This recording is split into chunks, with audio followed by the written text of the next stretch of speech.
Let's get started, boys.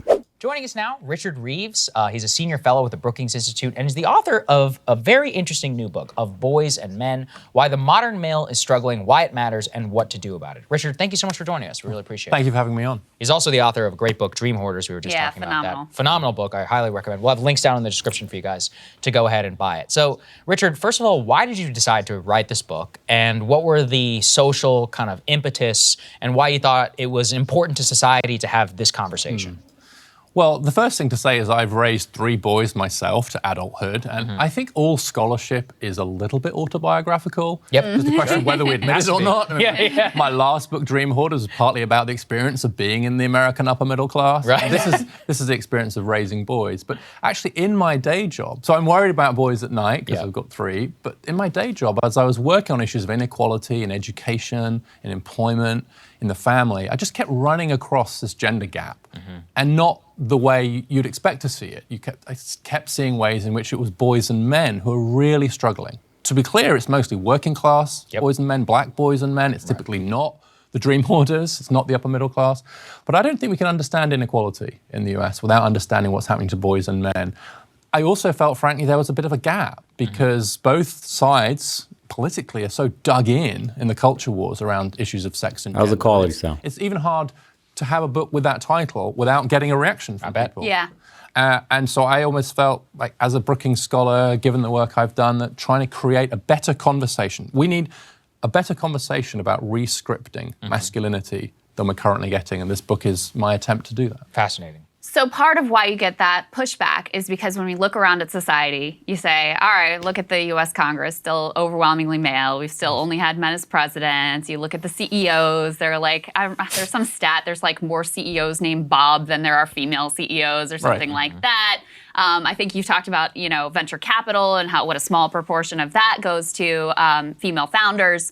So when you look at those things and then you're like, yeah, but the real problem is with men, I can imagine why people are like, well, wait a second. It seems like the issue is on the other side. So how do you sort of square that circle? Yeah, well, it depends where you're looking. Yeah. If you're looking around the apex of society and you're looking at those sorts of institutions, then clearly there's much further to go. And I've written about the need to get more women into Congress. The US is a real laggard on that front. And as for not having a female president yet, as you can probably tell, I come from the UK and we're on our 3rd female prime minister. And this one doesn't seem to be working out so well. Yeah, this one seemed to have resigned already. Of course, it didn't work out. Well, we'll just put that aside. Have me back another day. Yes, but the point was, it was just no big deal. Yeah. And you're right, in Fortune 500 companies, only 44 of them are led by women right now. Now, go back 20 years and it was 0. So that's 44 more than it used to be, but it's very, very far from parity. But if we look down at what's happening in the rest of society, most American men today earn less than most American men did in 1979. Yes. There's a huge gender gap in education. Men are 3 times more likely to die from a death of despair, from alcohol, suicide, drug overdose. And so By the way, something that they never mention in these is for any man that's gone to college or just entered the workforce in some entry-level job, women far out-earn men. For the hospice-type jobs in the service industry, women dominate. If you're a male bartender, if you're a male server, hell, bar backing is basically all you can get as a man because they want to put the women in the front because they get the most tips. They get the most money. I remember bartending. I would get a fraction of what the girls got simply because they come in with their boobs all pushed up in those bras and the tight skirts, whatever. Some would come in literally Victoria's Secret bras. That's how they would come into work at the bar. I worked at a little, like a Wingstop style bar or a little hole in the wall wing sports bar that would play, all the sports games on the weekends. It would be packed. Everybody in town would go there. And essentially, women would double, triple, quadruple out-earn all the men. And I wasn't a bad-looking dude in my college years. I had the cougars tipping me hundreds at times. And it was still pennies compared to the women. And these weren't like smoke shows. They're just the basic women. And again, I'm going back to the simping. It's the simping that enables all of this. All you see today is just coming down from the simp culture that we have. Simp culture has exploded. Okay, it's gotten to the point where men are sliding in women's DMs with just here's a Cash App, $20, girl, get your whatever, go get a lunch, get your nails done, here's $50, here's $100, to try to impress a woman today. What do you think that does to somebody's ego? And again, that's just the dating side. We're not going to get into the job side of things where your earning potential as a man is lower, therefore you're at a disadvantage. Women don't date men that earn less than them. A chick that's bartending in a decent spot in town can literally get with a man that's making 5 to 10 grand a month. Easy. That's her bare minimum because she's going to be earning close to that. And this is just some boony town. We're not talking about Vegas. I'm not talking about LA bartenders. I'm not talking about places, hot spots, Miami, just normal towns where they have their own little hot spot. These girls are earning upwards of 10 grand. You would be, yes, tax-free also. That's a good point, Ninja. It is tax-free. Nobody declares any of their taxes when you're a server. Why your Discord is turned 18 plus. We messed up the Discord. That should be getting fixed. There's a setting, if you're an iOS, most likely that's where it's happening. There's a setting you go into to enable that on your phone, I believe. You just have to turn that on. Let's continue here. Let's see what he says about it says, time for the left to admit, boys, men are in crisis. Trouble is that people who are just living in these elite circles look around and go, well, I don't see it. And so, well, partly it might be there and you're not seeing it, but also just look down. Look at the rest of society. We've seen such a big increase in economic inequality that we have to think about both those things at once. And partly this book is a challenge to say, can we think two things at once? Can we think there's much more to do for women in certain sectors of society, but now we also need to look at boys and men. And right now, it's proving very difficult to have that conversation. Even breaking into that paradigm is just so tremendously hard. As you said, without getting coded, right wing. I've almost frankly given up, so I admire you for being able to try to fight the good fight. Point to some of the important data that you're saying there about the lifespan, about overall earnings, about deaths of despair, and why should women care about it? Why should women care about how men are doing in society? Yeah, so in education, I think just to put a few data points on it, we've long worried about gender inequality in education, but it's typically been worrying about getting girls and women to catch up with boys and men. And so in 1972, the US passed the famous Title IX legislation to try and get more girls and women into college in particular. And at that point, men were about 13 percentage points more likely to get a college degree than women. Today, it's 15 percentage points more likely that a woman will get it than a man. Wow. So the gender gap is actually bigger in college education today than when Title IX was passed. And growing. It's just the other way around. It's flipped. If we look at high school GPA, you've got a high schooler, and I've had some recently. Yeah. High school GPA is a really good measure because A, it's increasingly important in college admissions, and B, it's quite a good proxy for overall success. Let's look at high school GPA. The top performers in terms of high school GPA, those in the top 10%, women, destined for good colleges, 2/3 girls. The bottom 10%, 2/3 boys. And that is actually found in pretty much every country in the world, pretty much every level of the education system. So a massive reversal in the gender gap in education. What that means is that struggling to hit the labor market in the employment, you've talked a lot about this. And this is what's compounding all the problems men are facing with today. They can't feed themselves. They have to live with roommates. They don't earn enough money to even be going on dates whatsoever. Job prospects have dried up in the global economy. Women are getting all the... What do you even call these jobs? They're mostly worthless, like meaningless kind of drone work in a corporation. Men don't like to gravitate towards that kind of stuff. We want to do something meaningful. Women, a man doesn't want to be a secretary. I want to be an assistant. But we're living in this weird semi-gig economy now where people have to have side hustles just to make it. If you don't think we live in a semi-gig economy, why do you think OnlyFans has exploded in society today? I have so many articles saved up where essentially one was a cop. A female cop got canned from her job. Female nurses canned from their jobs for doing OnlyFans. These women already have jobs and then they're still hustling on the side. Now, men don't have the option to just sell their bodies and make tens of thousands of dollars a month. Now you want to hit the dating scene? And you want to think you're going on equal footing? You're trying to ask a girl out on a date for dinner that's $100 to her standard bare minimum. How dare you even take me to a place that's just $100? I got wined and dined for $300 yesterday. Dude, it's just not even anymore. There's no other way to put it, honestly. You're at a disadvantage. This is why I tell men, work in your 20s, play in your 30s. As a 20-year-old man, if you're trying to date and you don't have like Chad level genes, if you're not a prospect for some professional sports league or have your own business, you're some sort of creative mind, focus on yourself. The return on investment, the time you put in to enter the dating market is not in your favor. You need to do your own thing in life until you can acquire sort of strong foundation and experience. Therefore, the little time you do put in, you're just picking from the litter of women. It's not easy today, guys. And it's only going to get more lopsided, more in favor of women. They're graduating more. Men are taking less and less jobs. They're starting to fall behind and literally turn into hermits. They're playing video games all day, essentially. My voice is calming. Thank you. Yeah, slowly but surely, men are getting essentially priced out of the market. The last bastion for men now, I would say, is trade school. Learn to work with your hands. Become a specialist in some sort of field like that in a trade. That's what's going to pay a ton. And AI will not come for you yet.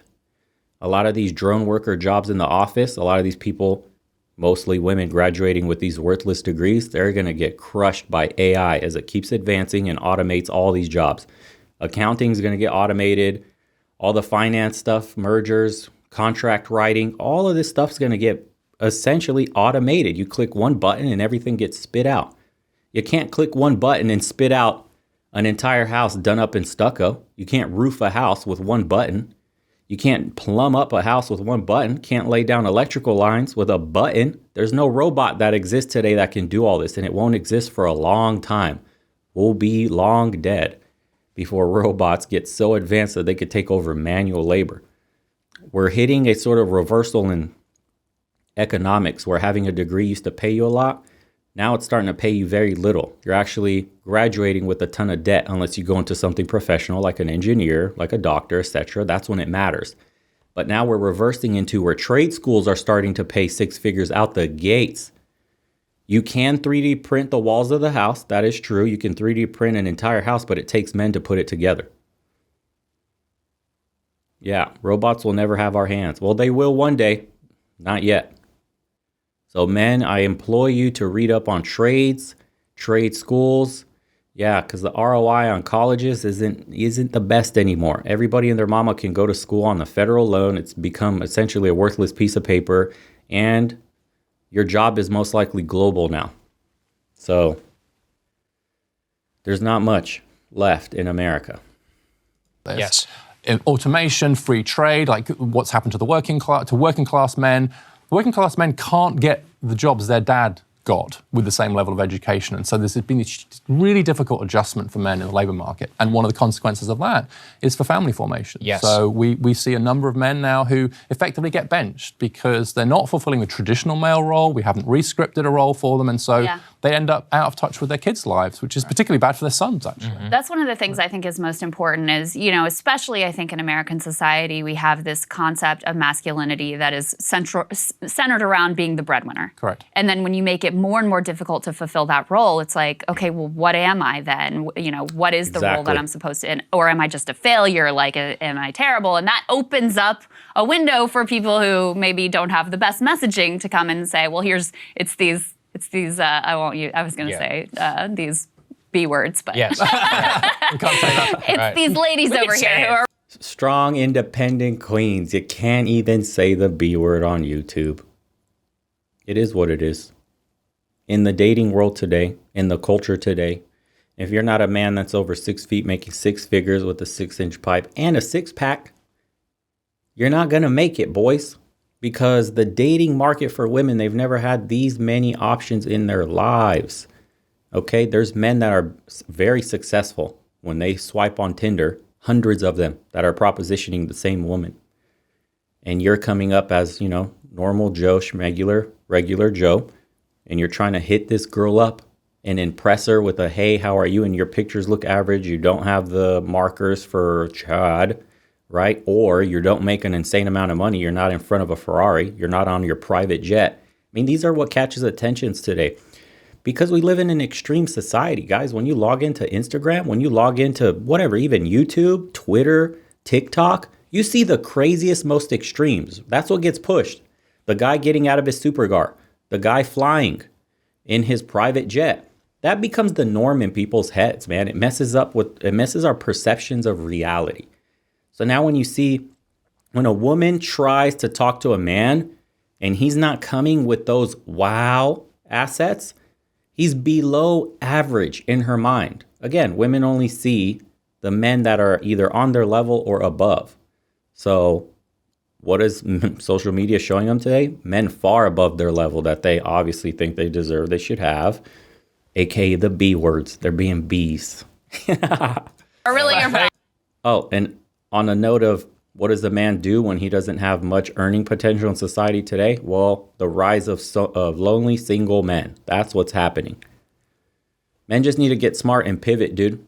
We do also, believe it or not, even though society has been twisted on its head and we can't have the white picket fence, family, big house on a factory job with your wife staying at home, you can figure out a way to make money online now.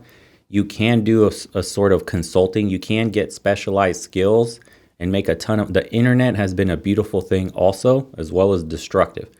It's mindset, guys. It's the way you look at it.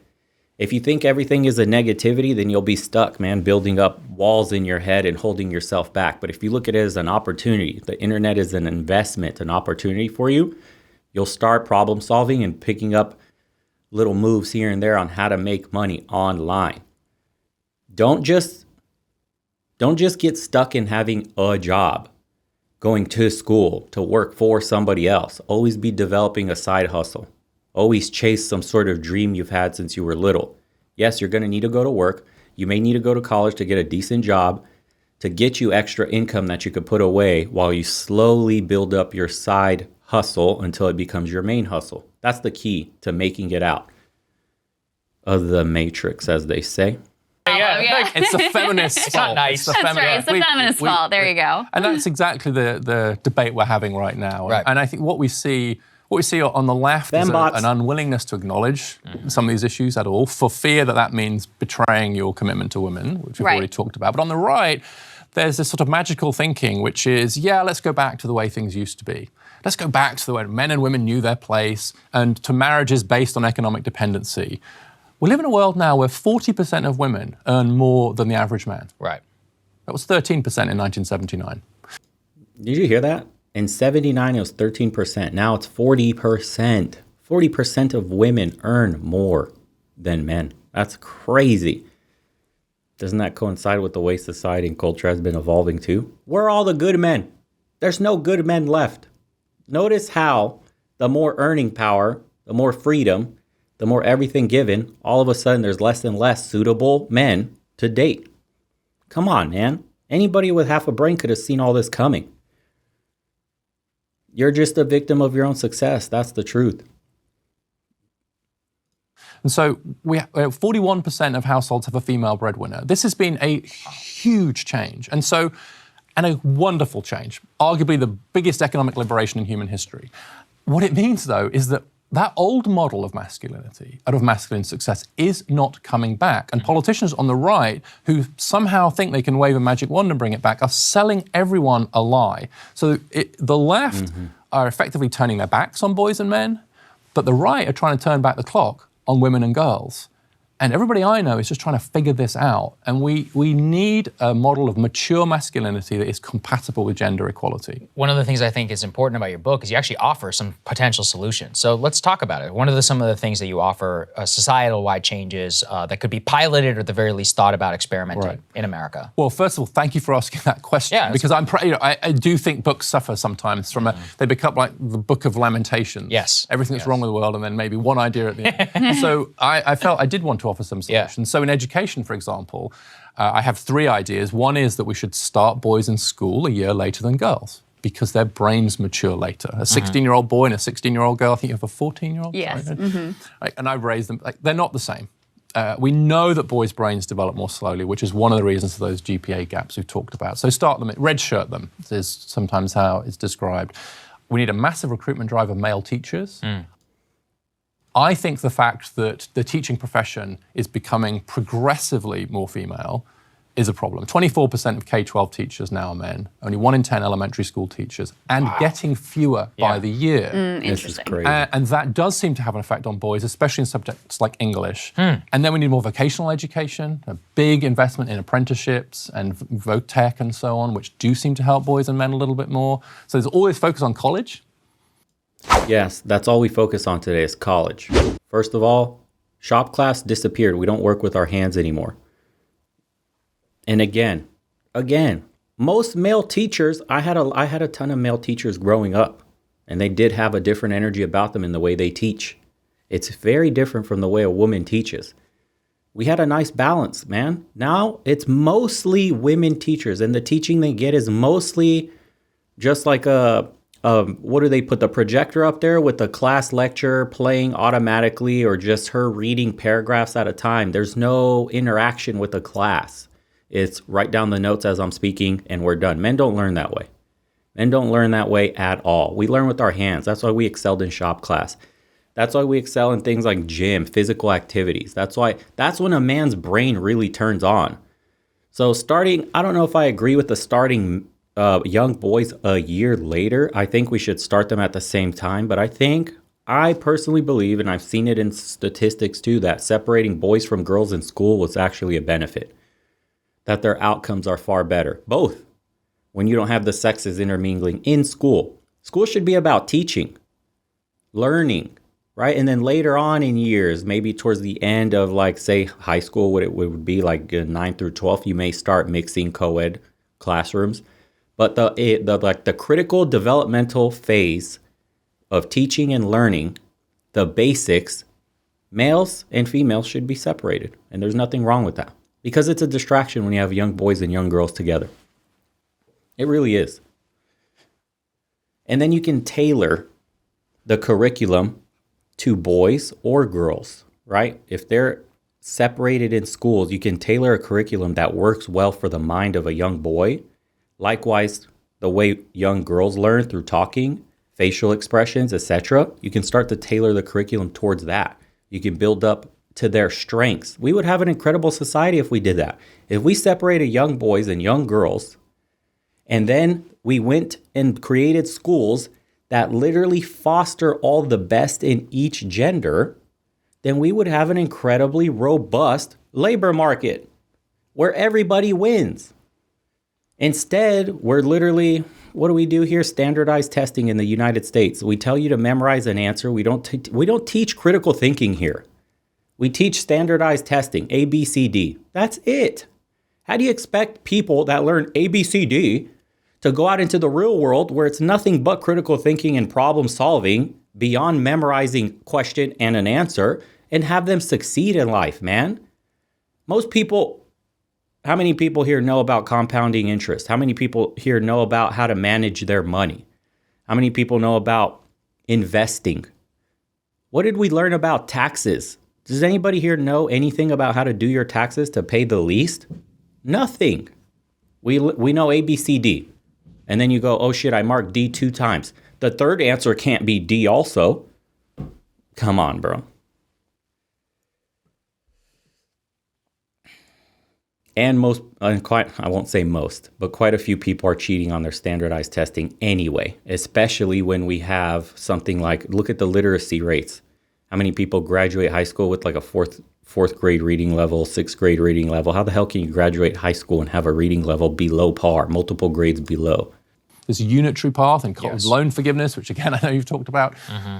But meanwhile, what we see for boys is that hands-on learning seems to work better for them. And so just in education, those are the sorts of ideas that I'm offering. Hands-on education, One thing that I thought is, so I don't necessarily, in fact, I don't agree with this, but what would you say to people who are basically like, okay, you opened up the education, you made it so that women could compete. Women are competing, and actually they're better at this than Sure. boys. What's the problem? This is supposed to be a grand meritocracy, Sure. and now you want to do like affirmative action for boys to like tilt the system in their favor? That doesn't seem fair. Well, it's actually, I half agree with you, even if you don't completely agree with me, because that's exactly what's happened. What's happened in education is that we've created a playing field which is much more even.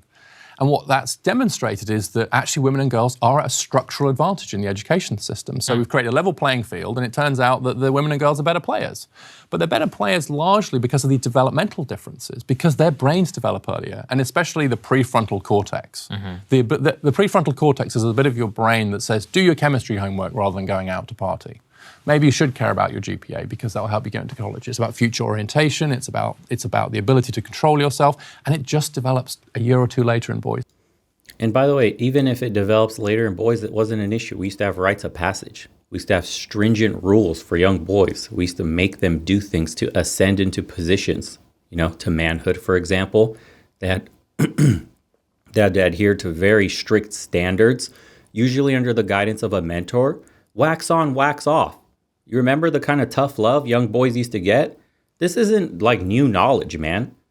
Societies past know that the way to handle young boys is very stringent, militaristic. They need structure in their lives. They need to be guided in a direction. They need to be taught how to, channel the fire inside that a young boy has when he grows into a man, so it doesn't burn down the village. Now we're letting that flame run wild. What do you see happening in society today? So many tragedies. It's a bunch of young boys that haven't learned to harness their manhood, and then it explodes, spills over into society in the most negative fashion. Than girls. And so I actually think that we're seeing one of the great ironies is that by taking the brakes off girls and women in the education system, we've revealed the structural advantages they had all along. We couldn't see it because they weren't going to college. Right. Under conditions of sexism, we couldn't see the advantages that girls and women had in education. And nobody expected this overtaking, by the way. If you go back to the 70s when everyone was pushing hard, correctly, for girls and women to do better, nobody said, well, wait, what if the lines keep going? And does it matter? Well, to the extent that education matters, increasingly in the modern economy, I think we should be worried about any inequalities by group, whether that's race, gender, etc. So I don't think on its face there's any reason to be more relaxed about the gender gap now than in the 1970s, just because it's the other way around. Well, something you alluded to also is at the individual level, parenting. What do you think, if any, changes need to come to the way that people parent, especially in either like a mixed gender household or in your case, if you have 3 boys, like what should at the individual level, at the end of the day, we could talk about solutions. We have a lot of people listening to this show, maybe they have kids. What should they be thinking? I don't agree with it or condone it, but I don't blame a lot of young men for not trying harder these days. What do they have to get out of working themselves to death for what? Women with high bodies? Okay, I understand that why men think that way, but that's just not the correct mindset. You're not supposed to work harder for women. You're not working harder for an external goal. It's internalized. Your happiness is internal, guys. The reason you work so hard, the reason you stay up late at night, the reason why you struggle and grind is for yourself. You do self-improvement for the self. I don't understand why so many men today, and fulfillment, of course, I don't understand why so many men today think the self-improvement is for women. Make it make sense. You self-improve to make sure you're mentally, physically, and spiritually aligned so you can move through life at peace with yourself. Now, any other individual that decides to attach themselves to your journey in life will do so with you having a peace of mind and being okay with the world. It's not you chasing. You let them come to you and you allow them to join or not. You don't go out into the world chasing everybody else's time, chasing approval from women. This is how you get stuck in the trap of essentially never accomplishing shit. Do you know why? Because you're going to wake up in the morning and you're going to be like, I don't want to go to the gym. I don't want to work out. Why should I do this for a woman with a high body count? Bro, you're never getting anywhere in life with that thought. You should be like, I need to wake up, get a 6-pack so I could feel better, so I could enjoy going out on a hike, so I could enjoy going out surfing, so I could feel better, so my mental state could be clear, so I can make better decisions in my business, so my creativity spikes, so I could have better ideas, so I could come up with a way to escape the trap. I, not for you, and them, and some woman walking around. They're mind controlled just as much as you are with that mindset. There's women that wake up thinking they got to put on 20 pounds of makeup, all these earrings, piercings, do their hair this way, buy this bag, sell a body or two to get these things, go on vacation. I got my Instagram looks like shit. I got to go on vacation too. Got to suck off a 65-year-old Robert. Here we go. Oh, look, I'm in the Maldives, ladies. But I had to do what to get there? Come on, man. They're in the same hole. I shouldn't try. I need a man to make 6 figures or more. I can't survive otherwise. That's a slave mentality. They're a slave to social media and the culture. Just like if you say the same shit in reverse for men, and I need to try for women. I'm cool jacking it and playing video games all day. What do you think that means for you? That means you're going to be stuck, a little slave, a hermit in your room, and you're forever going to be stuck doing menial jobs, making somebody else rich. Come on, bro. Self-improve. We want to see you succeed, brother. This isn't about women at all. They're the last thing. They're literally the cherry on top of you building a fulfilled life. Build it and they will come. So I tell you, work hard in your 20s. You play in your 30s, and by playing, I mean they all literally stick to you. Like flies to shit, literally. And you just pick. Instead of going out there, oh my God, I don't want to work out. I don't want to try in life. Why should I have to make 6 figures? Why? Because the world is a huge ass place, man. You need to go experience life. You need to be tasting the rainbow. There's all sorts of cultures and women out there. Go experience traveling abroad. Just because it sucks in your little hokey pokey town doesn't mean you have to be stuck there forever. You will be if your mentality is I don't want to get up and work hard. Thinking about and with regards to your book.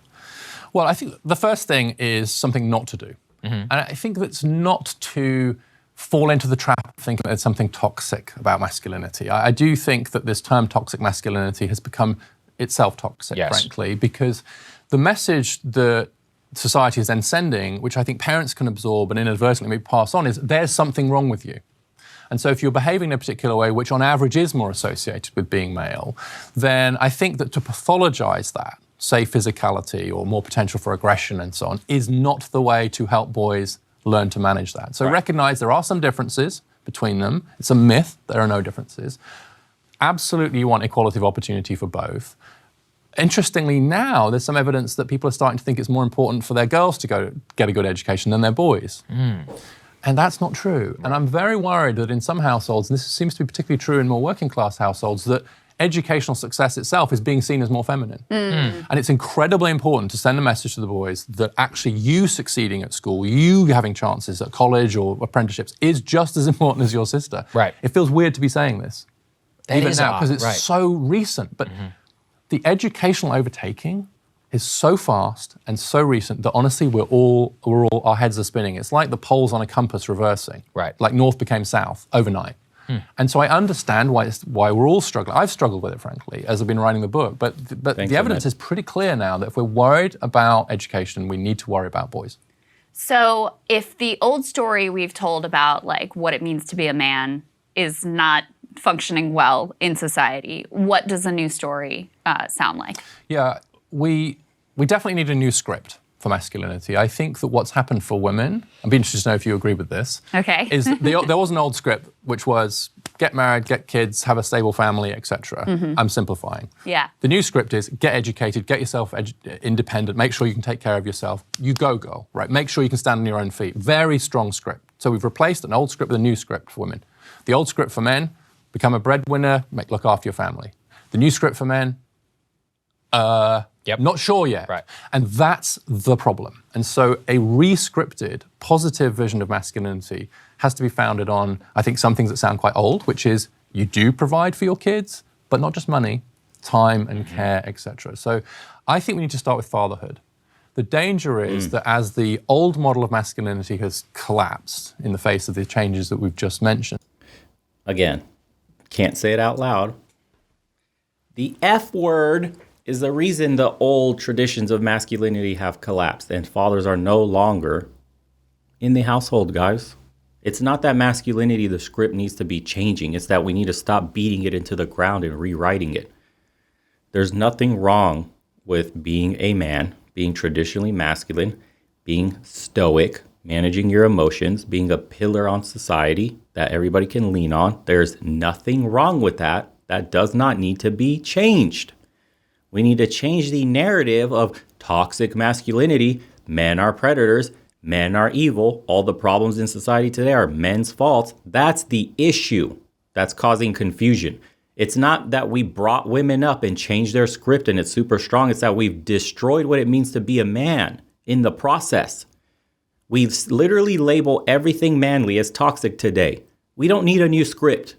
We need society to recognize a male's value and a strong male's value because they have essentially given us, quote, no script to look after. Now you get all these weirdos that do all these tragedies publicly every once in a while. We have to see on the news over and over, troubled boy this, was bullied, was isolated, had no father. All this, all stems from erasing what masculinity means. I don't need no man. Yeah, that's a funny one. It's rewiring what it means to be a man. And in the process, we're getting essentially broken men unleashed on society that do tragedies. And women are just holding their hands up in there like, oh, I don't know why this is happening. You guys need to step it up. Come on, dude. Step up what? You're being pushed through the door for business, for work, for government positions, everywhere from the top, except not at the bottom at all. You won't dig ditches and you won't fight for that. But you'll fight for your way at the top to be prime minister, to be president, to be the CEO of a company, all this stuff, right? They're fighting their way and getting pushed through the door. Diversity and inclusion. It's not on merit.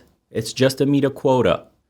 And now you're getting men essentially pushed out the door later. See ya, bye, even though they're qualified and they're the best for the job. Does that sound like masculinity needs a rework? Like the old ways have a problem? Or is there an artificial script that's being rewritten in front of our eyes and pushed down our throats? Is that fathers get benched. The message that they get from themselves very often, don't need no man, and from women and from society is, you failed as a breadwinner, ergo you don't matter as a father. That's absolutely the opposite of the truth. And so we need equal paid leave for fathers. Fathers who are not married to mothers need much stronger rights than they currently get. We have to send a message through policy and through rhetoric that fathers matter, period. Go back to the speech Barack Obama gave in 2008 about the importance of fathers. That's right. He was actually a great speech. On the money, yeah. Absolutely on the money, and didn't really touch it again since. And so I don't think we're going to reconstitute marriage in the way that conservatives think we can, but we need to put fatherhood back on a pedestal, just a new kind of pedestal. That's what I love about your work. You're trying to reform and, recognize the realities, the social progresses we made, and not diminish them in any way, but just say, no, we need to find a new equilibrium, and that isn't always rooted in like being a 1960s individual. Yeah. You Right. don't have to go back to go forward. Yes. Well, and I did want to ask you one other social trend that Again, and if you don't like this new progressive way of living, then you can go overseas. That's an option men have. There's plenty of people that still love traditionalism, that still have a conservative value on life, beliefs, okay? You don't have to change. The narrative that we have to change and get with the times, that's false. You as a man have an option to walk away if you don't like what you see. End of story. Don't let them tell you that you have to settle for something less than ideal. If you want to start a family, if you want a traditional marriage, you have every right to do so, and you can go overseas and find you a woman that has the same exact mentality, okay? The talking point here is literally, no, we're setting women back, strong babes, no way, 1950s housewife, Stepford wife, I don't want to be a slave to my husband. We're not even talking about that. We're talking about keep the blessing, okay, to be able to stay at home and watch and nurture your own seed, to grow your own children into productive members of society. That's a blessing, okay? That's not a setback. Who has the mentality that being a stay-at-home wife is a setback in any way whatsoever, dude? When modern women today are literally pining for men that make a ton of money so they don't have to work. I don't want a man unless he could pay for me to stay at home. That's like the main narrative now of modern women. So the womanist talking points are being rejected in front of their eyes. This panel, still a little too old for the guy on the right writing this book to kind of see what's really going down. in the like depths of dating culture today. He's not active in this. He doesn't see that women are rejecting the womanist movement. What's going on, Devin? I actually did a monologue on, which is that far fewer young people, either Democrat or Republican, are identifying as feminists now. Correct. That's Do right. you see? Yes, I saw your thing on that. It's very interesting. Yeah. Yeah. Why did you think that? What did you make of that trend? What's happened, I think, is that there's a few things. One is a lot of boys are hearing the message that we live in a patriarchy, we need feminism, etc., and they're looking around and going, "Wait, what? Yep. This is not the world that they're experiencing," and so they're struggling to fit the rhetoric about patriarchy and gender equality with their own lived experience. So I think that's one thing. Yeah. I think the other thing is that feminism has morphed into more of a cultural movement. Yeah. For some good it's not reasons. just boys; it's women too who. Womanist movement has morphed into a cultural message. Come on, dude. Can you really just spit out the true words you want to say? That it has now been radicalized and has attacked men and demonized them? Can you just say the honest answer? Of course, we got to be PC on talking points. Pathetic. Younger women much less likely than their older counterparts to identify as feminists. Yeah, and if there is some polling, I can't remember if you mentioned this in your monologue, but they dug into why don't you say you're a feminist? And there were, feminism's gone too far. Today's feminism doesn't represent true feminism, and feminism has become anti-men. And so I think that feminism at its best is an equality movement. Yes. It's an equality movement and a liberation movement. At its And worst? to the extent that if you ask people, do you think that women and girls should have equal opportunities to men and boys, everyone says yes. Of course, yeah. Everyone says yes. And if there are remaining barriers to women and girls succeeding, should we take those barriers down? Everyone says yes. So they're clearly not thinking that's what feminism is. Lifting weights on a consistent basis helps produce natural testosterone in males, boost the production level the more weight you can lift, so lifting weights equals man. Also, by the way, one of the most important things is fat. So if you're overweight even a little bit, it is almost like a linear decline in your test levels. So lose weight, boys. Getting shredded, well, you don't have to get shredded, but lose as much excess fat as you possibly can. That affects your testosterone levels tremendously. That's probably the main reason we have such low test levels today, is essentially most people are overweight. Most men are overweight. So when they go get their test levels, they're probably in the 200s, the 300s. Lose weight first and foremost. Get the weight off of you. You will feel better. Yeah, and astronauts are told to, that's a funny comment. Says strong bones, NASA said. Yes, they make astronauts lift weights, even when they're in space, with resistance bands to help with bone density and zero gravity. Make yourself stronger, man. You have absolutely no excuse for why you shouldn't be losing weight, why you should be fit. You're doing your body a disservice. We're only on this planet once. We have one ticket to punch. One. That's it. This is your fucking shot, man. There is no do-over. There's no restart. Game over, start over. Nothing. You're going to waste the one opportunity you have to feel sorry for yourself that you're fat and you're not going to do shit. You're okay waking up every day feeling worse. You're okay waking up every day and choosing to listen to your lizard brain and having that meal you shouldn't have. Having that candy you shouldn't have. Right? Eating like shit, going out on the weekends, drinking, partying, not getting enough sleep. Not stimulating your mind, reading something, learning something new. You're numbing your brain with porn and essentially video games. That's how you're going to treat your one ticket in life. And you're supposed to be called a man and respected by people in society? Come on, dude. There's a reason that your habits have not been pushing you in the direction you dream of going. And that it literally is validated when you go out and meet people and talk to them, when you try to meet girls and talk to them. It's an aura you give off. This is why doing the Spartan challenge is so important. You're literally going to break the chains on all your, essentially what you've been conditioned to become a slave to. The hedonism. The funniest one in the Spartan challenge is the video games.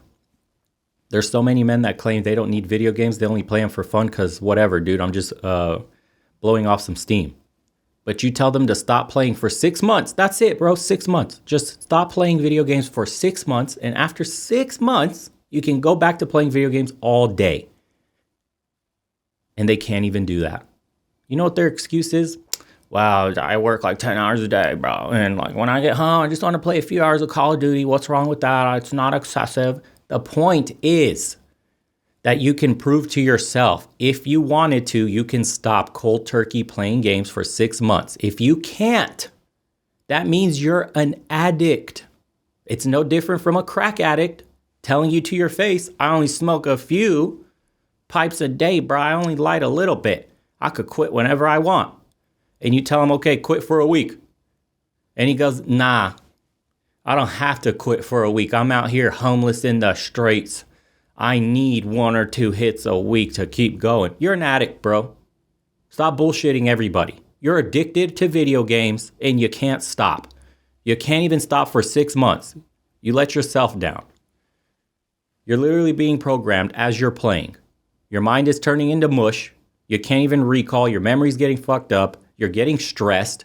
Your little lobbies in Call of Duty aren't going well. Raises your blood pressure. You're screaming into a mic for a 12-year-old kid.